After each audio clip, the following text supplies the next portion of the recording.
So what is going on, you guys? In this video, we're going to be talking about my 10 biggest disappointments of the year. The movies, quite frankly, I went into with expectations and I walked away saying, what the hell? But whether or not this is the first time you've seen me, if you haven't, my name is Sean. Love talking movies with you guys. Like, comment, subscribe, join the channel. I'm doing a ton of end of year rankings, so be sure you join the channel to see all of those videos if you are interested. Without further ado, let's talk disappointments.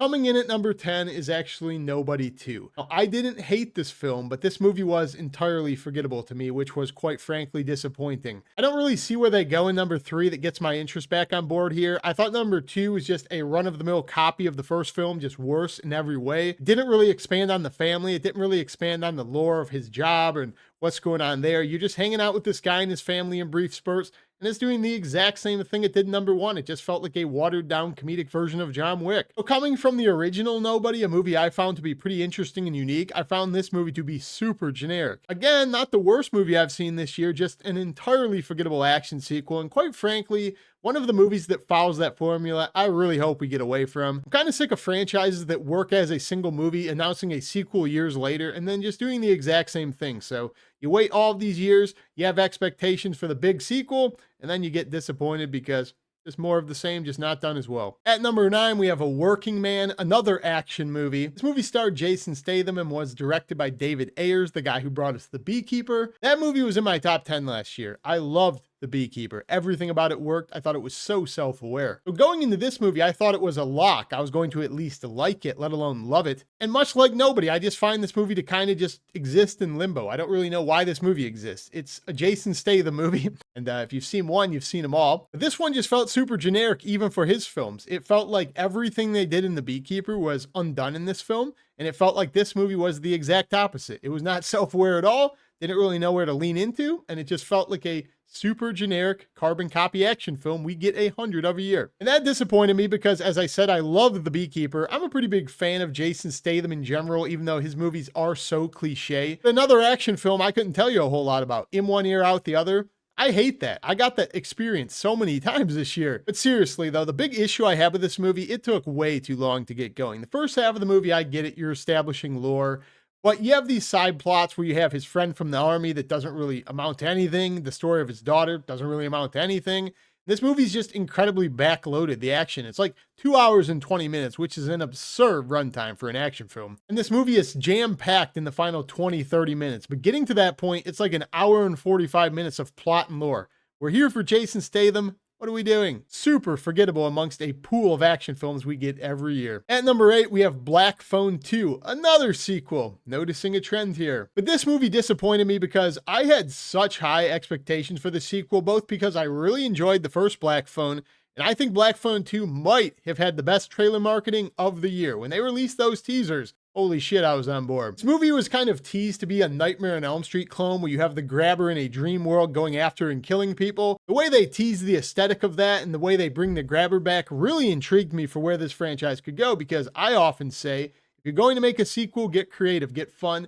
Don't do the exact same thing. Looking at you, Nobody. But when I was watching this movie at an early screening and I actually talked to a guy sitting next to me after it was over, we both agreed this movie didn't even really feel like a Black Phone sequel. It felt like pieces of Sinister thrown in with Black Phone and then maybe Nightmare on Elm Street at parts. The entire first half of this movie is a mystery teasing what's going on with these kids under the ice. Not only does it kind of make no sense, you could never figure it out, but it's incredibly unfulfilling. I mean, I didn't care at all about that entire whodunit aspect because we already had the answer as an audience. Forced dialogue from the daughter here felt like she had a potty mouth just for the sake of her throwing back to the 80s, 70s slang, and it was completely out of place. The way she talked felt like ChatGPT. Maybe 15, 20 minutes of this film involved the grabber. Rest of the movie is lore that quite frankly we didn't need because we watched Black Phone 1. And I said at the time of my review I would rewatch this movie over Black Phone, and I still stick with that because the parts of this movie I think are more interesting.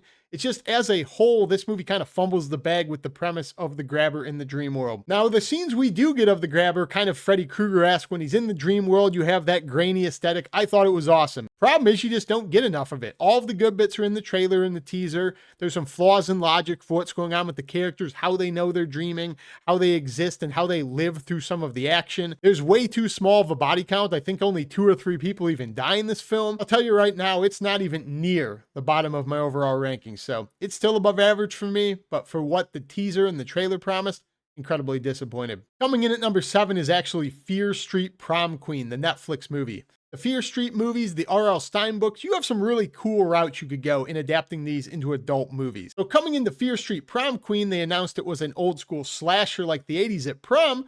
I was like, all right, let's do it. You know, I love horror movies. And it's gone. My God, this movie sucked and it was boring. Now, this movie is pushing the bottom 10. Talk about a movie I could not recall a single detail about. I was thinking about this movie when I was making this list. I really only remember like 2 or 3 things. One of the kills, how stupid the killer looks, and how predictable the killer is because they tease it. And just based on the casting alone, it's got to be the most obvious casting of who it could possibly be ever. This is another example of a franchise, or whatever you want to call it, that was so bad it killed all of my future interest in the Fear Street properties. They announce another one, I'll watch it, sure, but I mean, I have no expectations going forward. I will say though, if you have never seen the Fear Street trilogy on Netflix, go check those out. Those movies are pretty cool. Avoid this one like the plague though. At number 6, we have the most recent legacy sequel, I Know What You Did Last Summer. As I'm talking out loud, I am noticing a trend with this list. This is another movie I felt like it was a layup. Coming back all of these years to a campy franchise, if you lean into anything that made your movies good, you give us some creative kills, show us the guy with the hook for the hand in a cool way, I'll be on board. We have no expectations for this movie. Somehow I left disappointed. First off, this is a franchise. I don't even think the legacy characters are strong. You know, Julie James, you know, they're not even that cool of characters. The first movie's cool. It's campy. It is what it is. It's like a 90s, early 2000s film. The sequel with Jack Black, legitimately terrible. And the third movie, it doesn't exist in my eyes. But going into this movie, I thought it could easily be the best of the franchise if it did anything, because those other movies, as campy as they are,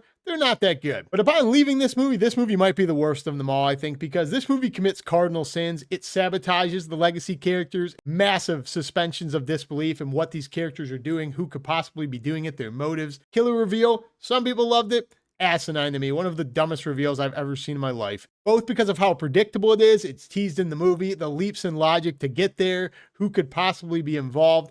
This was the epitome of just doing shit to do shit. There's no reason for these people to be involved in this. If you're somebody who loved that this movie went for it, I get it. I'm usually like that. But this movie just felt so unearned. Like all of the leaps, the swings, the motives, what these characters are doing, why, who's in on it. It just felt like they were trying to be ambitious so they could go viral on Twitter, more so than make a good movie. Oh yeah, and I also forgot, this movie is so far up its own ass. It talks about men's mental health as like a motive, which is, you know, just so cliche. It's like the writers thought they were going to get a free A on this one. You failed. Coming in at number 5, the movie where the most people around me fell asleep in the theaters watching it, that was Wolfman. Now, you heard me right. I saw Wolfman at an early showing and like 5 people in my proximity fell asleep. Clearly, the audience was not having it. I am a huge Leigh Whannell guy. I love The Invisible Man, thought that was such a creative take on that story, going metaphorical horror with it. I'm not super into that. I make that known on here, but I thought that movie was very well done. I'm also a huge fan of Upgrade. I cannot stop singing the praises of that movie.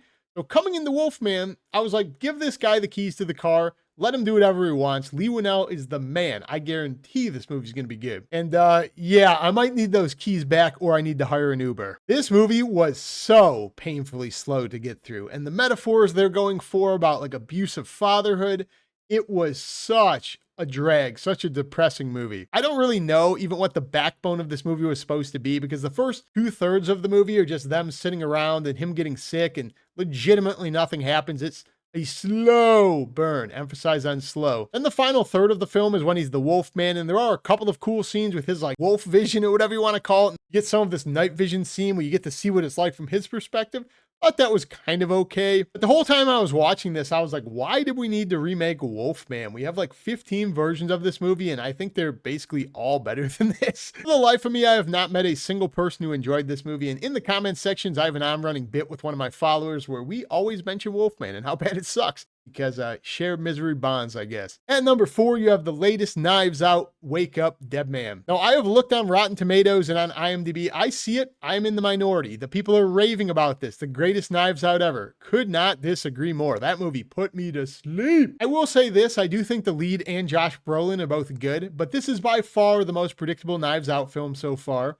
Benoit Blanc doesn't have as much personality as usual, and the whodunit aspect is by far the weakest of all the movies, I think, because the subjects in this movie, their motives, you don't care about any of these characters, you don't know any of these characters, and it takes way too long to get into the mystery. It's like halfway through a 2.5-hour movie before we even know there's been a murder. But this is a movie that takes so long to build up, and during that build up, I was sort of engaged, with the possibility of where it could go. Then I thought I knew where it was going to go, and I did that thing mentally where I said, please don't do what I think you're going to do. And they did exactly that. So in most Knives Out movies, you have the murder mystery whodunit angle. That's what's carrying the film. But it felt like the entire backbone of this movie was the religious conversation. To be honest, it felt like a mystery for half of it, and then it felt like the other half was trying to do what Heretic did last year, just infinitely better. My experience with this movie was a murder mystery whodunit that I solved about halfway through, and it wasn't very hard to solve. It wasn't very interesting, the mystery, the suspects, any of that. The other half of the movie was an uninteresting religious conversation lecture, whatever you want to call it. I'm sitting there like,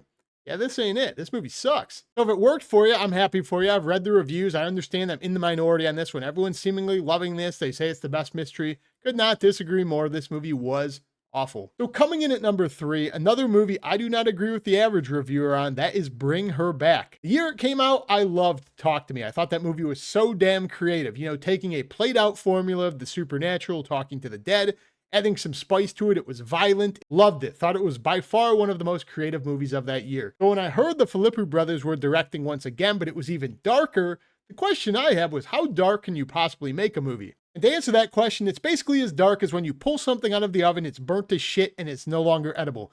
That's how dark it got. Because to me, this movie was not enjoyable at all. It was bleak, it was depressing, but it didn't feel earned, like there was a point to it. It just felt like this movie existed because they were going to say, let's defy genre expectations. Let's give these guys nothing hopeful. Let's just crush them at the end of the movie. That will make a good horror movie. I know some people love that subgenre, like Hereditary and this.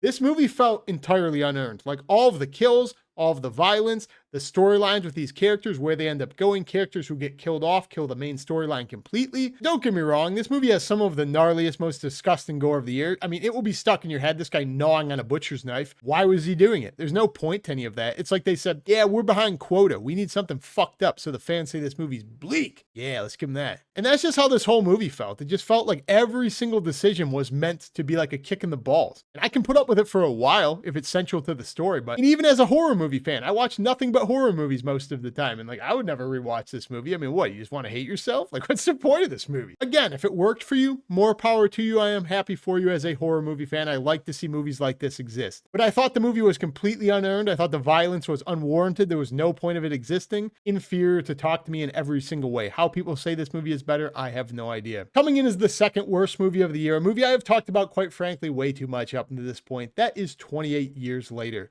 Now, I have done a full review of this movie. I have done a spoiler review of this movie. I have done a worst of list. Spoiler, it's on there. So I am not going to rant about this movie too much more, but the 28 franchise, we have expectations. We liked days, we liked weeks. Cillian Murphy's supposed to be coming back. We had the expectations of the Rage virus 28 years later. What's going on with these zombies? And what did we get? A bunch of alpha hog in our face the entire movie, and a bunch of metaphorical trauma with a guy collecting skulls, and a bunch of people talking about grief and death, memento mori, and there's not a zombie in sight. This movie was boring. This movie was painful. It was pretentious. It was a Last of Us clone. It's almost like the Rage virus doesn't exist. All of the characters make stupid decisions. There's choppy editing choices. And it's just a movie I like to describe as a director testing your patience, saying, how much leeway will you give us? How long can we keep you here before you eventually jump ship and say, yeah, the franchise might not be for me anymore. So Bone Temple is coming out in January. I've seen the trailer for that. I've heard the early release. I can all but guarantee that movie's going to suck too, because everything I've heard about it, it's even more divisive than 28 Years Later.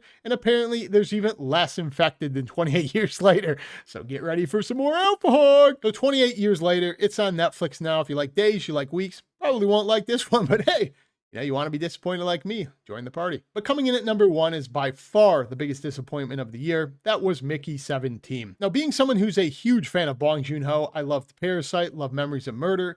This movie felt like a slam dunk because I love his directing style. I love his quippy humor. I love his meta commentary. I like just about everything this director does. So announcing Robert Pattinson coming here with this kind of interesting trailer of a guy cloning himself, the movie's going to be pretty damn good. Yeah, once again, I could not be more wrong. This was top 5 most miserable watches I had this year. I despised this movie. This movie was slow. I thought all of the action was front loaded. When you get to the point he starts cloning himself, the movie falls off a cliff and becomes an absolute slog. Mark Ruffalo doing the worst impression I've ever seen. He feels like he's on the wrong acting set. I say it all the time. Believe that guy's a hack. He's never been good in anything. This is just a movie that promised so much in its trailer. You have this guy cloning himself. He's going to be dying to monsters on this planet.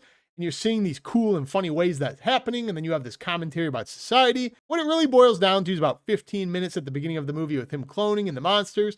And then a giant social commentary about like government control. And as somebody who normally loves his direction and his smart commentary on society, this movie felt so over the top and so cartoony, like somebody was imitating his style, like they didn't know how to pull it off.